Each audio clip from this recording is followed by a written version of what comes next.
So, مشكلة.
Hello and good evening, everybody, our dear viewers watching the Digital Talk show. Tonight, as usual, we are going to talk about the latest technologies regarding the telecommunications, the internet, the mobile, the software, the hardware. Of course, this is a changing world and it is fast moving, and we do need every now and then to update ourselves with the latest and the best technologies around us, especially in the mobile, and the laptops, and iPads perhaps, and the iPod, and I don't know, there are so many of them, and it is hardly possible to remember all of them nowadays. So that anyway, we are preparing all the week to give you the latest part of it, and we hope that you can follow us, and of course, give us your feedbacks by the social networking means or otherwise. That is the email or the Twitter or Facebook. Anyway, I would like to welcome first my team here in the studio, our friends, my colleague, Mr. Faisal Rajab. How are you, Mr. Faisal? I'm very good, thank you. Yes, today you are joining us right from the beginning. Yes, very excited. Yes, Very excited. because Dr. Mohammed, I don't know where he is gone. He's on flying somewhere, or I don't know. I'm sure he's enjoying himself. Yes, that's the yes. most important part. Yes, he's enjoying himself, and we hope he comes back also fresh. With new stuff to talk about. Yes, the news of technology. And also, I would like to welcome our guest today, Mr. Eyad Arab. How are you?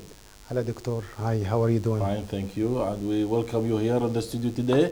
And we hope we can have very good chat with you regarding the GIS. It is a way of life. I think everybody will be very interested to know what is GIS and where we can apply it in our life and how we can apply it. I'm sure there are so many things we can learn from Eyad Arab. He is a specialist guy in the GIS, and he is a member of the group KGAG, which is the Kuwait GIS Users Group, which is a non-profit organization based here in Kuwait, which does a lot of activities regarding conferences and spreading the knowledge of GIS here in Kuwait. So let us start, I think, with our first segment of the show, that is, as usual, news and views.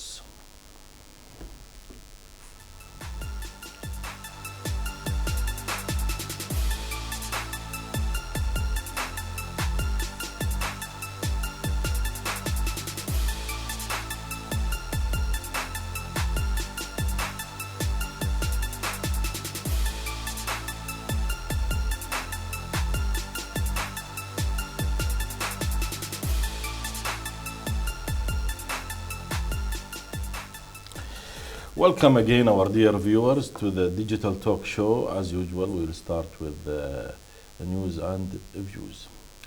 Imagine, our dear viewers, that your iPhone nowadays can smell your food.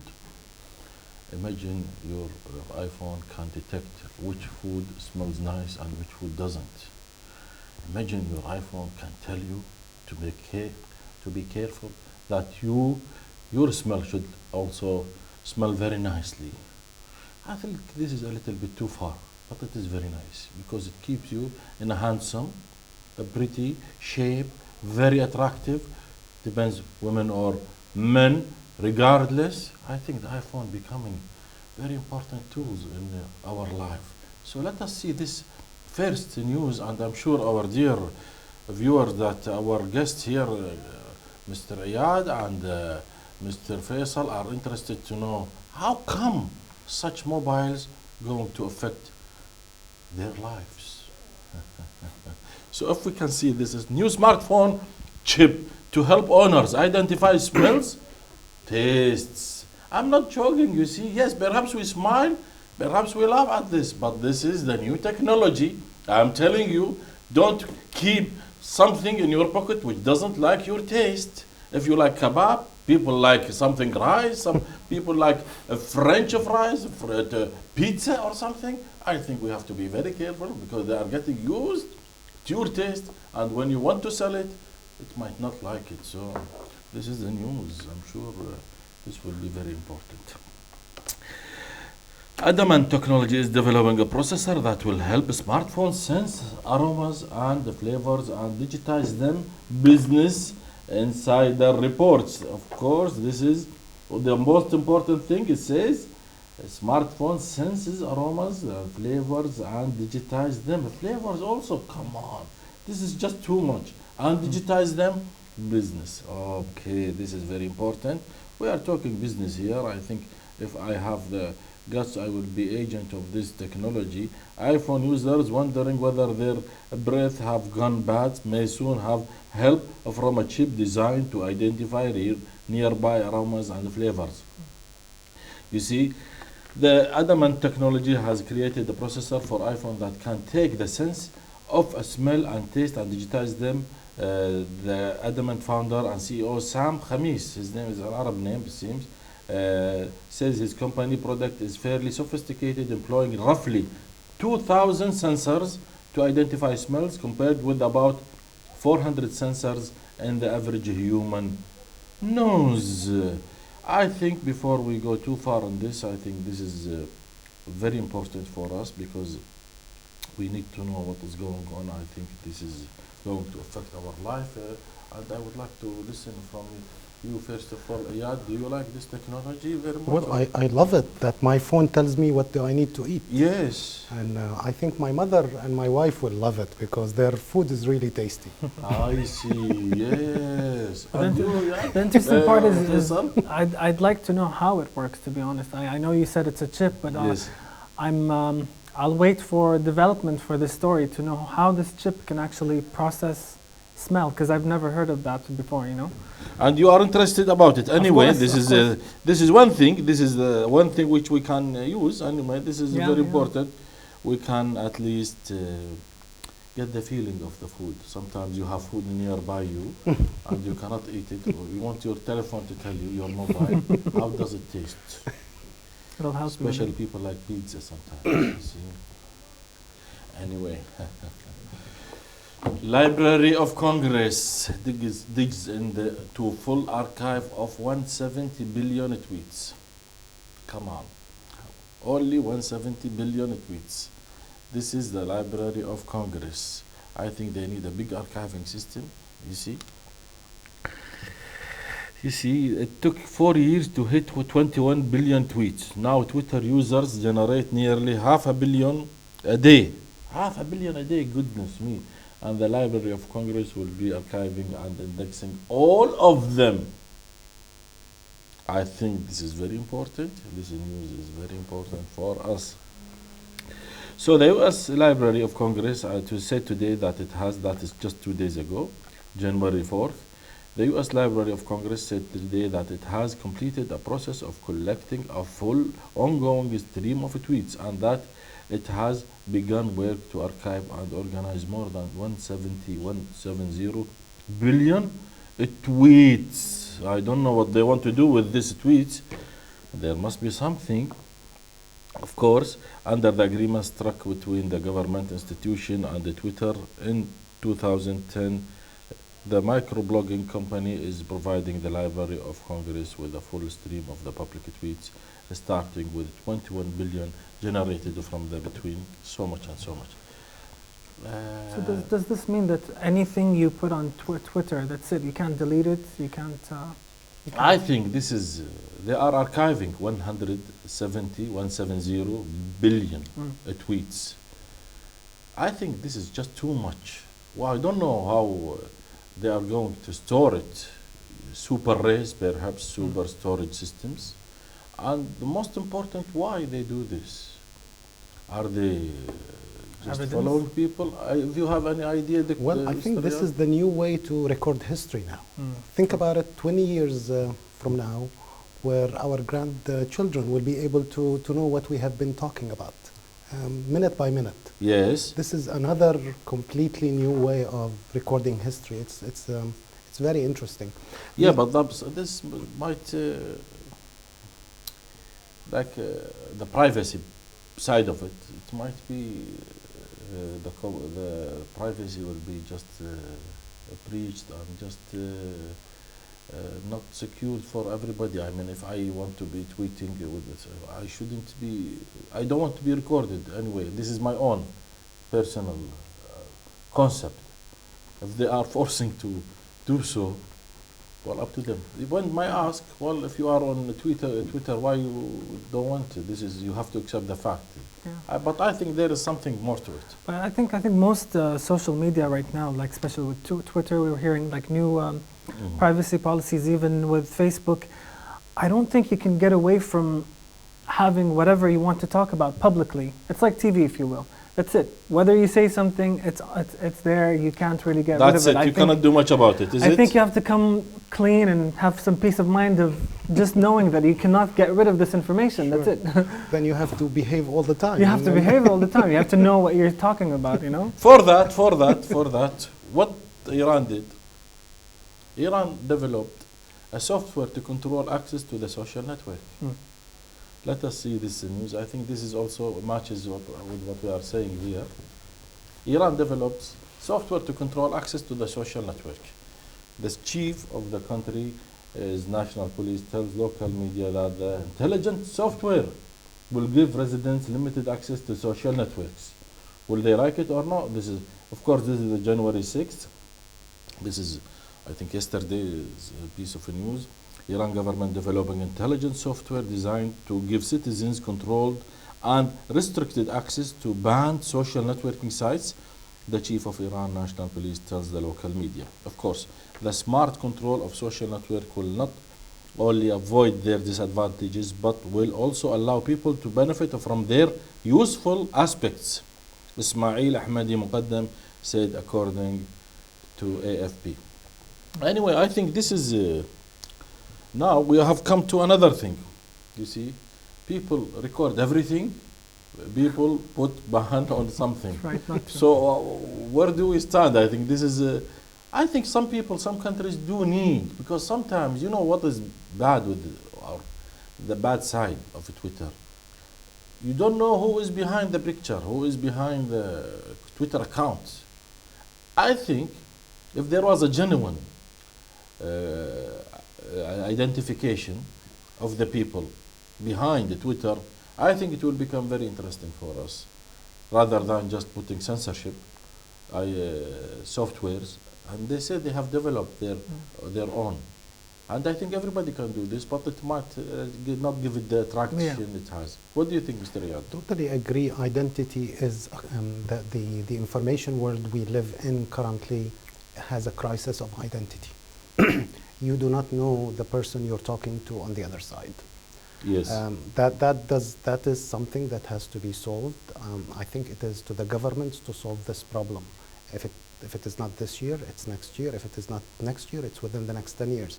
Otherwise, we will not have a credible cyber world. Yes. So you agree? You agree? I definitely agree. But about what Iran is doing, I think if they're really trying to censor these things, it'll kind of kill The beauty side of it. the creativity of when you want to get on Twitter or you want to get on Facebook or Instagram. You always want to put what is inside here, you know, like, and if the government is trying to alter it, then it's not really your words. It just kind of defeats the purpose. I see it being banned. I don't know. Well, That's my I think opinion. it has some political aspects Of to course. it, because you know when you are at, let us say, software Mm. with others, Mhm. they might utilize every aspect of That's the true. technologies. So you should, I think, they were taking from this part of it. They look at it as the social network is one way of others being, or as undercover, can go and communicate and do a lot of things. It's a weakness. Yes, It it creates is a weakness for yes, them, so whole. they're trying to control Yes, that. they want to control. I think it is not wrong. It is a legitimate way of controlling access of information, because you don't know, you don't want also, you and me, we don't want our kids also to see some video clips, because not enough for the ISPs to control. Mhm. The government sometimes has to take over. Anyway, just I want to ask you, Mr. Faisal, just imagine one day you are a CEO like Mr. Eyad Arab and the chairman of a company, let us hope, Hopefully. Inshallah. and you have some wicked people, you have some employees, and you don't know if they are working, really working these 8 hours per day or no. Do you think you will leave them like this? And you are suspicious that they might playing games and they might be doing something, and yes, you can see them sitting in front of their laptops and PCs, and you are happy. But they're doing something else. They are doing something else. Don't you Um, think you are you need to know what they are doing? I think, yeah, if I'm running a company, then it will be my right, whatever these people are doing or the employees are doing at the hour on the computer. I believe most servers do control and also record everything that they do. So I do have, unless they're taking their break, that's something else. Well, break. I think I will take your answer after reading this news. Let us see the monitor. I think, let us see what is on my laptop. Track your employees with an Android tablet and my car tracks. Track your employees. This is, I don't know, is this a tracking or spying on your employees? Or you can use better word as tracking. Perhaps monitoring, huh? Anyway, this very important thing is that if you are looking for an easy way to track the locations and driving habits of your employees, you don't have to drop the large investment for black boxes, especially if you have Android tablets. The only other thing you will need is a piece of software called My Car Tracks. This is, of course, this is one way of doing this, of course, tracking the cars and tracking your employees to automatically sign up for our tablets in the enterprise and so. I think this is something which you can also benefit from that. It's a little different than what I thought, but now I understand where. Yes, they are. It is something also. You can track your employees. Of course, they are having the track. This is my car track, but there is another software also. You see, you can monitor your employees, what they are doing, which website they are going, and what are they doing, what did they save. No, there is a log history, like. It seems more logical if they are working for you, but the car thing, imposing and going all the way up to where they drive is a little. Yes, It's why? a- This is a company car. Oh, it's a There company are- car. it is Okay, that's a delivering, different. yes. That's definitely I think a different this is issue. coming to the GIS perhaps sometimes. Well, it's always the same case. The cat will continue to exist. The mouse will continue to exist. So you cannot stop this. But these measures would help you control. If not to control where the employee is going, is probably to produce a productivity report. So let's think about it from the positive side. Let's reward the employees that are delivering to more locations, instead of looking at the employees that are escaping the locations. So it's positive rewards that always counts, and I think this would work more Yeah. in a positive way. And this probably software will actually tell the employer if they're actually delivering on time, and Correct. so it could be used, like you said, in a So positive way. if you deliver on time as an employee, if you make deliveries beyond certain number, you'll be rewarded. That will drive other people to follow suit. True, true. And you can't just lie about it and make excuses. That's it. The software is saying you've done this and that. That's it. You can't question that. Correct. So you're right. I think this is very nice. I think we are going to stop here. I have a lot of news, but I think we are going to give the floor to our guest here, Mr. Eyad Arab, after this break. So, our dear viewers, we shorten this part of the show, the news and the views, because I think we are going to have very interesting presentation by Mr. Eyad Arab. Please stay tuned.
Welcome again and hello our dear viewers to the Digital Talk Show, and this segment will be to offer you a very interesting presentation by our guest today, Mr. Eyad Arab.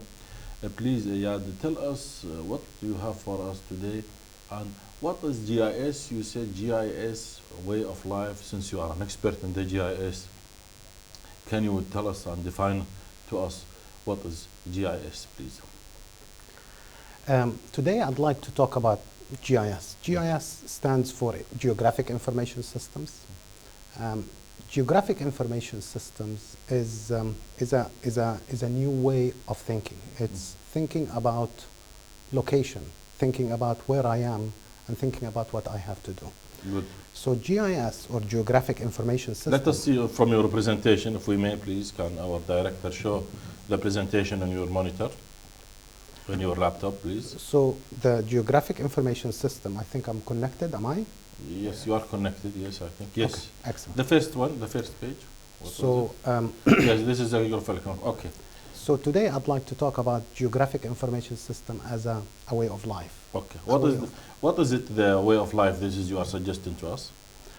The way of life is to think geographically. Yeah. What is this data? So Geographic Information System is an information system, and any information system has data. Okay. The only thing that makes Geographic Information System is that Geographic Information System combines other sources of information, specifically drawings or locations. Very good. And it combines these two components data and locations, yes, to produce a picture.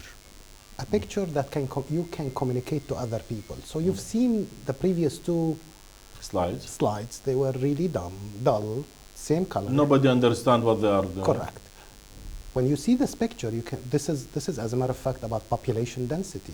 So you can see that to the upper right hand side, there are more people living dense compared to the lower right hand side. I see. So the colors explain where the population are more dense, and the other colors tell us the other things. Correct. This is only one layer, which is the layer of population and where they live. I see. Now, if we combine or if we put other layers of information, we can basically mimic or basically represent reality. I see. So what you see in front of you here is multiple layers, not only population, which was what I've shown before, but as well, for example, land use, electrical network, water network, parcels, streets, hospitals, and the list goes on. This is, of course, a partial list. By basically having those combined or overlaid together, I'm relating this information.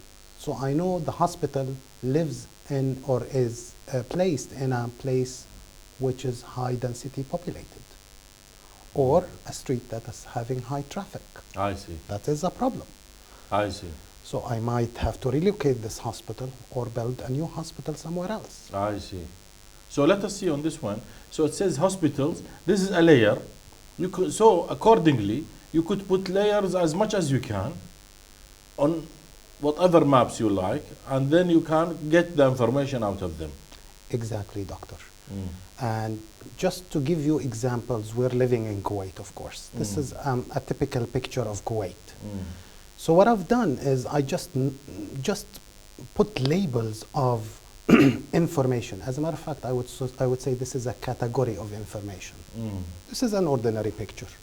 If you just look at reality, it has lots of categories of information. Those on the green, the black written. Correct. Oh, yes. Correct. So you. What are these? What are these? So, for example, if you can explain to us, please. For example, you see a communication network, a very complex communication network, an electrical network, which consists of many. The electricity grids, you mean? Correct. Which is underground or above ground. I see. Which is the switches, the low tension, the high tension. This is a very complex network. We don't see it, but it's there. Now, GIS captures that information, and it would allow you to see it and relate it to other things. I see. So those information on green, those are different, not only about electricity. No, it could be anything. It could be electricity, it could be greenery, it could be education. Where are your schools? It could be health network. Where are your hospitals? So what are you trying to tell us from this slide? I'm trying to say that reality has lots of categories of information, and each category has lots of classes of information, and each class has lots of attributes, lots of descriptions. Now, for people like urban planners, this is